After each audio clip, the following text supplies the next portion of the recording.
Bienvenue dans Focus, nous sommes au Sénégal. Depuis plusieurs années, le pays se réforme, booste ses entrepreneurs et améliore son climat des affaires.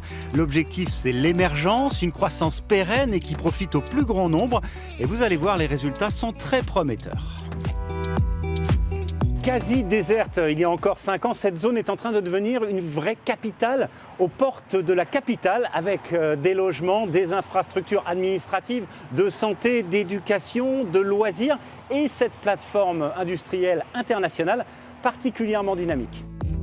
Plus de 3,5 millions d'euros ont été investis dans cette usine de textile. 300 personnes recrutées et formées. Il y aura 3 fois plus d'employés d'ici à la fin de l'année. Et ce n'est pas pour rien si cette entreprise chinoise a choisi cette zone économique spéciale de Diamniadio. Elle bénéficie des nombreux avantages, exonération de taxes et facilités douanières qui y sont liées. Ensuite, elle profite directement des nouvelles infrastructures de transport. Nous, on exporte 80% de la production. Donc, c'est très important pour nous d'avoir la flexibilité sur les routes, mais aussi sur l'accessibilité du port, de l'aéroport. Le nouveau TER qui sera bientôt mis en place impacte déjà l'économie du pays. Cette PME sénégalaise a décroché un joli contrat dans le cadre de la construction de la ligne qui reliera d'abord Dakar à Diamniadio, puis qui se prolongera jusqu'au nouvel aéroport. Alors, qu'est-ce que ça a changé pour la vie de l'entreprise, ce contrat? Ce contrat, ça nous a permis de décrocher d'autres nouvelles commandes, d'embaucher beaucoup plus de personnes. Développer les savoir-faire? Développer un savoir-faire et de nouvelles techniques de fabrication. D'accord. Et combien d'emplois créés? 120 emplois. Pour ces formalités administratives, cette PME, comme beaucoup d'autres entreprises du pays, utilise désormais un système dématérialisé de paiement et de déclaration de taxes. Quel est l'avantage d'un système comme celui-ci pour une entreprise comme la vôtre? Le temps surtout.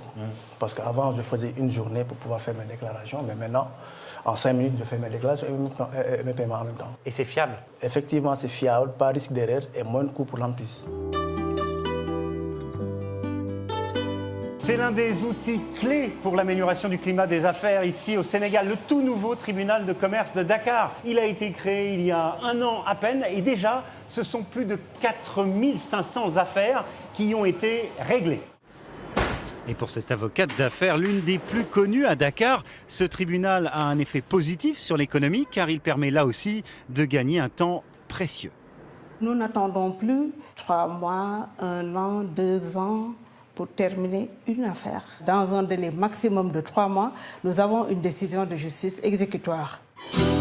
Finaliser les réformes de la législation du travail, du foncier, du financement des PME, réduire encore les coûts de transaction et de production. Le patron de l'APIX, l'agence de promotion des investissements et des grands travaux, le garantit, le pays va continuer de se réformer.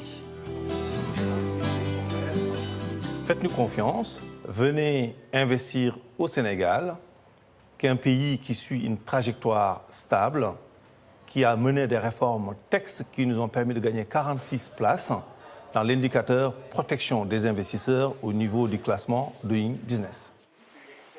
Aller plus loin, c'est augmenter davantage l'attractivité et la compétitivité de la destination Sénégal et formuler une ambition claire de création d'1 million d'emplois productifs.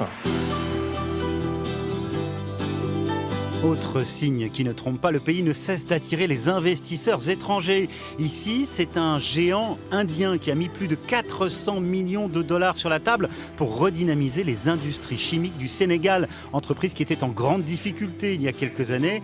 Résultat, la société affiche aujourd'hui d'excellentes performances.